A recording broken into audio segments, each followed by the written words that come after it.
Ce chemin de fer mène à l'Arménie, mais ne dessert plus aucune gare depuis plus de 20 ans, depuis la fermeture de la frontière qui sépare les deux pays. En cause, un conflit géopolitique, mais les tensions ne s'arrêtent pas là. À Kars, comme partout ailleurs en Turquie, le mot génocide crée un malaise. Rares sont ceux qui en parlent. Non, je n'ai rien à dire. C'est une question très douloureuse. Les gens ont le droit d'être heureux, de voyager, de communiquer entre eux. Mais ce sujet-là, on ne veut pas en parler. Ici à Kars, il n'y a plus un seul Arménien depuis 1915. Mais certaines ruines témoignent encore de ce passé. C'est la maison de Igish Terence, un célèbre poète arménien. Il est né là et y a passé toute son enfance. Des vestiges que la population locale ne renie pas. Ici, on regrette les tensions.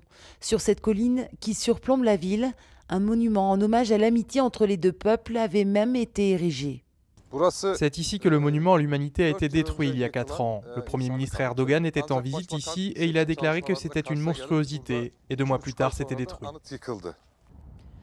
À une centaine de kilomètres plus au sud, Igdir, au pied du mont Ararat, symbole du peuple arménien. Ici trône un imposant monument qui nie le génocide arménien et va même beaucoup plus loin. C'est un monument érigé à la mémoire de tous les musulmans massacrés par les militaires arméniens sous l'Empire ottoman.